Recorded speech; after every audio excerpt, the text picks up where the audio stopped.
बँकेची बिल्डिंग बनली आणि बिल्डिंग बनल्यानंतर इथे स्ट्रॉंग रूमचे ताले लागत होते. आम्ही इथे चौकशी केली नागपूरला.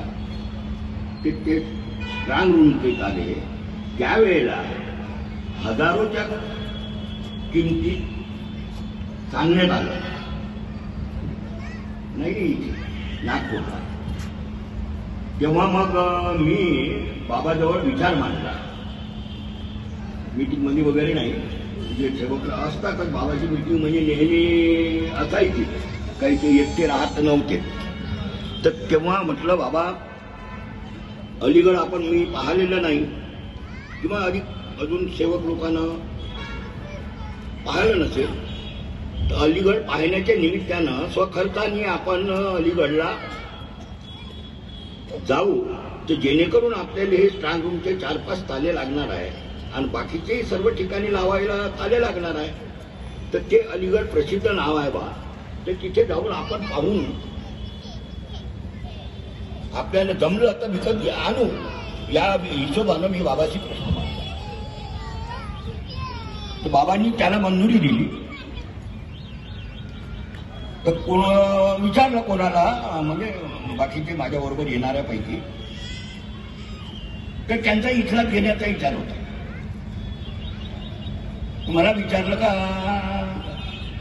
तिथून फरक पडेल का, तर म्हणलं पडू शकते बा, कारखान्यात आहे, तिथे कारखान्यात आहे, घरोघरी कारखाने आहे, तर पाहून घ्यायला काय हरकत आहे.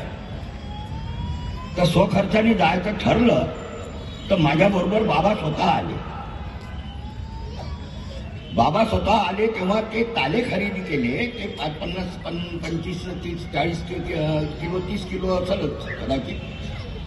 तर ते ताले तिथे खरेदी केले. ते इथे 250 रुपयाचा, तिथे 250 रुपयाचा जो मिळाला ताला, तो इथं 5,000 ते 7,000 रुपयापर्यंत होता.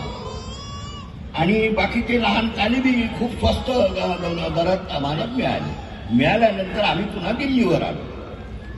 दिल्लीवर आल्यानंतर दिल्लीला सायंकाळी आलो, जेवण वगैरे केलं आणि 4ची गाडी होती परत येताना. तर बाबा म्हणे एखादी लाज वगैरे आजूबाजूला असेल तर पहा म्हणे, चौकशी करा म्हणे, आणि त्याच्यानंतर आपण 4 वाजता गाडीत बसू म्हणे. तर मला पाठवलं. तर तिथे 25 रुपये एक वेळा, एका रात्रीचे 25 रुपये होत होते. तर बाबाला सांगितलं, ते म्हणलं 25 रुपये म्हणतात बा, म्हणलं आराम करायचा. तर तुमचा काय विचार आहे म्हणे. तर बाबा म्हणलं 4 वाजेपर्यंत राहायचं आहे फक्त, म्हणजे आता 12 वाजलेच आहे. 4 तासाचे 25 रुपये त्याला देण्यापेक्षा आपण उची आणली आहे, हातून आणला आहे, पांघरून आणला आहे, आपण इथंच 25 रुपये वाचण्याचं काम करू बा, काही हरकत नाही म्हणे. तर माझ्याबरोबर बाबा गाडीचे काय म्हणतात, प्लॅटफॉर्म म्हणतात की काय म्हणतात त्याला, हा, तर त्या प्लॅटफॉर्मवर आम्ही हातरून टाकून आम्ही झोपलो. तर बाबाजवळ पैशाने कमी नव्हती त्यावेळेला. त्यांचा मुलगा अमेरिकेला होता, परंतु स्वतः खर्चाला आम्ही ताले आणायला गेलो. म्हणजे बाबांनी स्वतःचा खर्च आणि मी माझ्या स्वतःच्या खर्चाने गेलो. तर त्या पैशाचा, सेवकाच्या पैशाचं किती हीच बाबा दिली. तर बाबानं ते कबूल केलं आणि बाबांना सर्व सेवकाचं इतकं हीच होतं, इतकी आस्था होती, इतकं प्रेम होतं की सेवक वर आला पाहिजे या दृष्टीनं बाबांनी आजपर्यंत मार्गदर्शन केलं. आणि त्याचा लाभ नियमानं, जे नियम दिलेच आहे, नियमानं चालणारे करता भरपूर आहे. माझे भरपूर अनुभव आहे, माझे दुःखाचे भरपूर अनुभव आहेत, खूप दुःखाचे अनुभव आहे. परंतु मार्गावर बाबांना नियमावली दिली, त्या नियमावलीनं जर आपण चाललो, ते नेहमी करणे, ते करणे, ते संस्थांची निवडणूक, ते मी मोठा, या मोठेपणामध्ये काही ठेवलं नाही आहे. आणि त्याचं उदाहरण मी आहे. आज मी परिपूर्ण आहे. आजच्या अवस्थेत मी या मार्गावर आलो. मौंजेकर जी होते जिथं पैसा गोळा व्हायचा 1-1 रुपया, सव्वा रुपया, ते मौल्यकारजी बाबाच्या आस्थानाने मी काही विचारायला गेलो, मार्गावर न येता मला तर वर्ष 2 वर्ष लागले.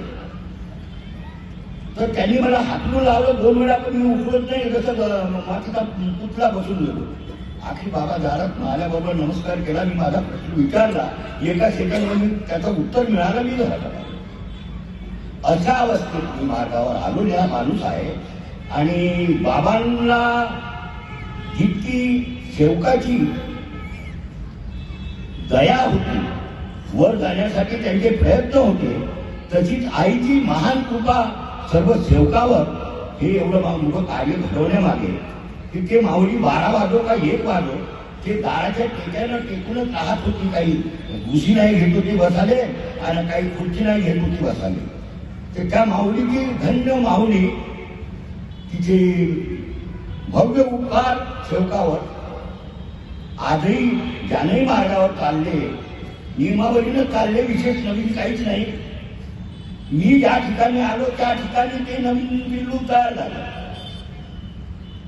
तिथं गेला म्हणून तू येथं नाही आला पाहिजे हे नवीन तयार झालं. अरे तिथं आजही मी जातो, माझा अनुभव सांगतो. मी आजही अस्थानमध्ये जातो, माझी दोन पोरं अस्थानमध्ये जातात. हे भवन अस्थान म्हणून निर्माण झालेलं आहे. तर भवन मध्ये येतो, काढण्याचा काही प्रश्न नाही कोणी हात धरून. नवीन लोकांना गुमराह करण्याचे जे प्रयत्न आहे कोणाही करून ते करू नये आणि त्यांचं जीवन बर्बाद करू नये. धन्यवाद. माझं म्हणणं